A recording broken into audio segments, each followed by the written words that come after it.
Got some breaking news. The Justice Department now saying a Chinese state-sponsored hacking group went after the Federal Reserve, the U.S. Senate, NASA, the Energy Department, Health and Human Services, and the National Institute of Health. Breaking news coming out. The FBI has announced that there have been attacks by China on U.S. government systems, including the DOJ, NASA, the Federal Reserve, the U.S. Senate, and more.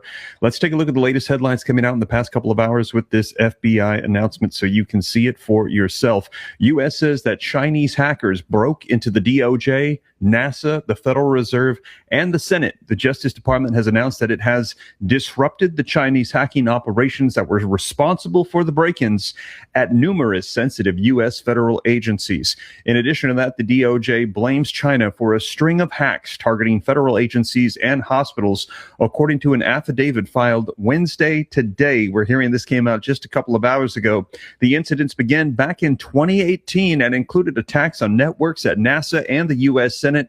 These announcements coming out today, August 26, 2026. Now, this comes as well as we've been hearing about Iranian hackers revealing weak spots in the U.S. and the U.K.'s water systems, power grids, as the regime aims to maximize disruptions, we are hearing.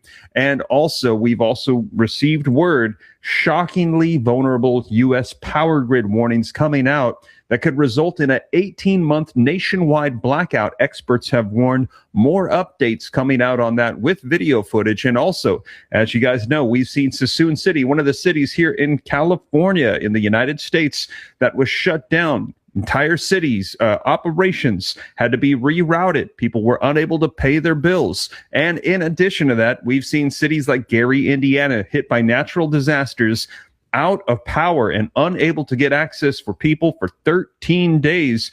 We are hearing that now, August 26, 2026, they are finally getting power. But there is major concern right now about what these attacks, these cyber attacks could do. And we're hearing that China is the number one for cyber threat attacks against the United States. We're hearing they outnumber the United States' cyber defenses 50-1. For every one cyber defender that we have here in the United States, there are 50 attackers hitting from China. In fact, China has outright come out and said, we are attacking your critical infrastructure systems. In fact, we've already compromised many of them that you don't know about. And when the war between China and Taiwan erupts, if the United States decides to get in the middle of it, to come try to be an ally in the Pacific to Taiwan, China said, we will initiate those cyber attacks and shut off your water, your power grids, your communication, your transportation, your ports. We will disrupt them all simultaneously at a flip of a switch.